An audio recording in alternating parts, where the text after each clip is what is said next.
This is essentially aimed at understanding multiple perspectives from practice.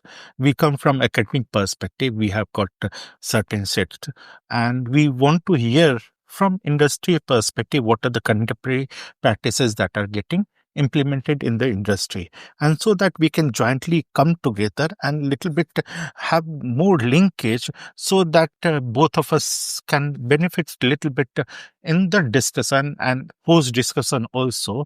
So that is the intent. So the topic that has been given to me is, can a brand survive without a founder personality anymore? Now, this is a topic that has been given to us. For a little bit deliberation, we will hear multiple perspectives. But to start with, I'll give you little bit guideline with regard to what is there, what is not there. Maybe we can start with that how founders influence the brand building process, and also how founder builds a complete ecosystem around the brand. And I'll take example both from India as well as from global. JRD Tata, then we have Mr. Narayan Murthy, Uday Kotak, Sachin Bansal and Binay Bansal, Kiran Majumdar, and then we have got Bhavish Agrawal, Falgun Nair, and globally we have Steve Jobs, Bill Gates, Elon Musk, and Sam Altman. So different perspective has been given. And of course, we have got Satyam also.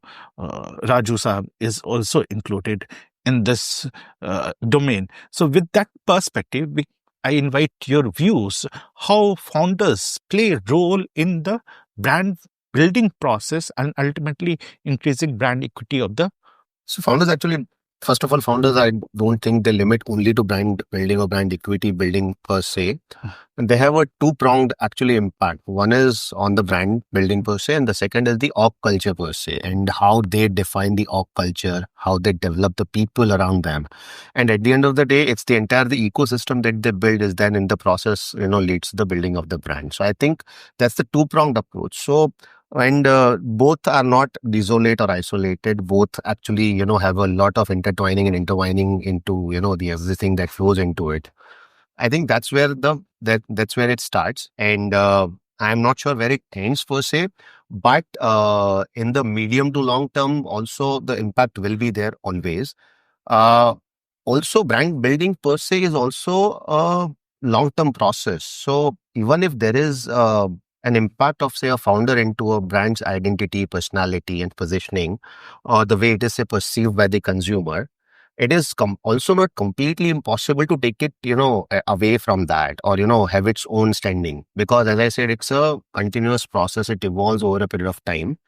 What matters is that what is the core of the brand? What are the principles? To what extent we are staying true to that? To what extent the category codes also are true to that?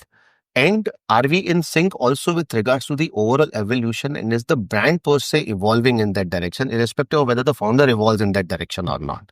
So start looking at brand in as much isolation as possible, rather than always looking at it from the prism of the founder. Now that is also, as I said, when it gets things that intertwined with the org culture and all, the founder's personality also gets embedded into the DNA of the org culture as well.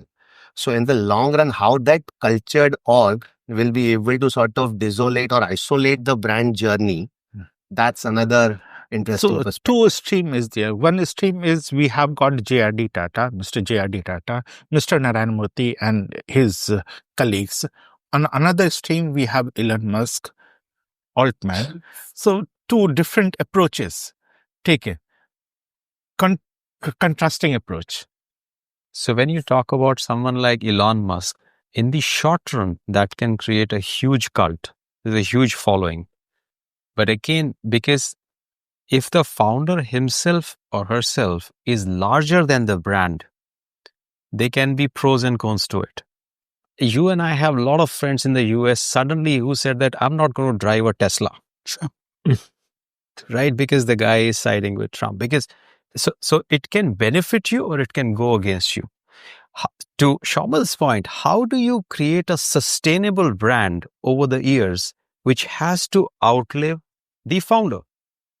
In case of Mr. Narayan Murthy, he very smartly transferred the DNA and the value system into the organization rather than just continuing to, outlive the brand.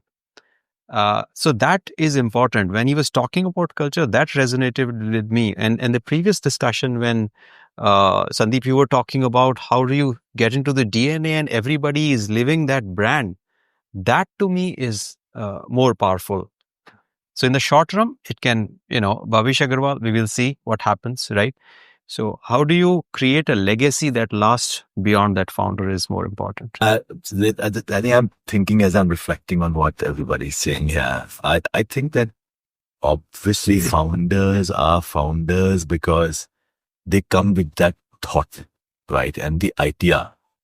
And therefore, while they are making that, the idea which was found in their mind finds its life, becomes a company, many people join in.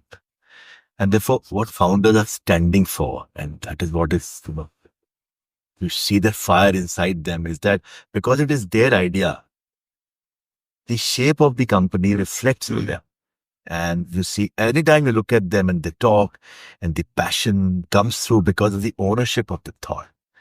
But as the organization becomes bigger, and there are many people who run the organization, shape it, make it.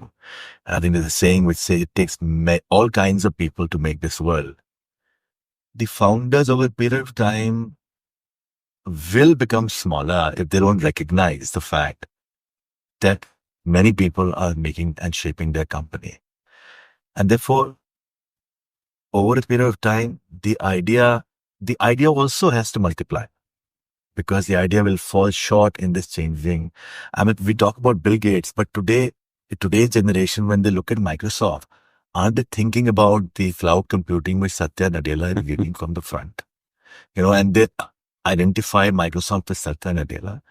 But will Satya Nadella, when he fades into, the background and somebody else takes over, the fire which got started is only sustaining or maybe increasing in size because new ideas are pouring in.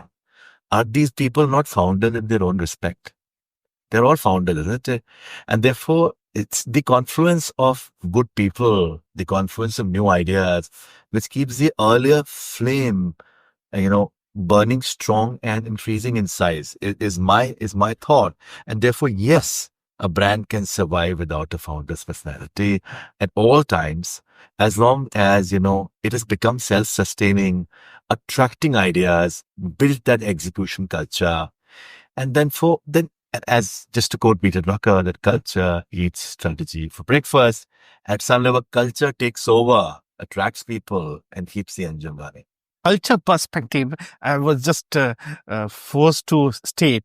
I intended not to speak much, but in academic world, we have got employee brand equity also, and we do research on that also. We have customer-based brand equity, financial market-based and market outcome-based brand equity, and we have got employee-based brand equity also. Mm-hmm. Now, employee-based brand equity is essentially around the culture of the organization. So what you have stated and what Saumil has stated, absolutely right, that it is not only confined to brand. It has got larger umbrella. Yes, yeah. Transcends. So I think fairly captured in terms of that its brand is not built just for the sake of brand. Brand is the way of life. Brand is your very existence. That's your business that we have to be in. And I think, like everybody said, and we had a very wonderful discussion just the previous one where we talked about long-term brand, building. I think very rightly captured that it is the people who drive your brand, going beyond a point. When you probably started as a first idea, yes, it was the promoter's idea, maybe. But then it goes on building brick by brick with the changing times, changing people, changing leaders. And if you have cascaded it well and intertwined with the culture, and if you have, your policies have actually emerged out of the brand promise and the thought process that you have, it will has to cascade to the last man in the business. So it will definitely outlive the promoter. And I don't fully agree that There's no reason why it cannot. Of course, the examples which you are saying, that there are names where you are not very sure of, but then the purposes are also different. Sure. Those motives are also different. The motive itself in the first place is perhaps not to create a brand forever. It's like choosing between the long term and the short. Also in his example, sorry, sir. No? Also in his example, who knows what tomorrow will bring? The fact that there is so much innovation happening in the organization that you were referring, and the fact that a rocket can come back onto that same place where it got launched from Yeah. exactly. That's right. is unimaginable. And therefore, if that is the culture that man stands for, and if that is the kind of people he's attracting, who knows what tomorrow will bring in today's environment, because he's taken sides. Yeah. And in general, business people don't take sides Don't take sides. because of such pushback. And in an environment like US, where either you are born blue or born red, Mhm. and therefore it had to happen if he was to say Of that course. I'm red. But who knows what. If you ask me my perspective, means whatever name you're taken, Tatas or Birlas, brand what they build, that's a means it's like a generation earlier what we have. In today's connected world, means brand perception is everything depends on social media posts. Means it ask me today, Elon Musk. If he tweets one thing, there's 100 people are taking different meaning out of that. Some people are talking good, some people are talking bad also. Means it depends on that. Means in an interconnected world, means we may talk about Tata's. Means earlier media for us to consume what he does and what he everything is on one TV channel. And today Elon Musk comes every 5 minutes. He's doing some tweet and he's talking something, and the perception means different every day. So that is one thing. And second one is that when you're talking founders, how you are doing transition, that is very important. Means you might have seen multiple example. It's maybe within family, within organization, how you are bringing professionals, carrying that brand for long term. It's very important.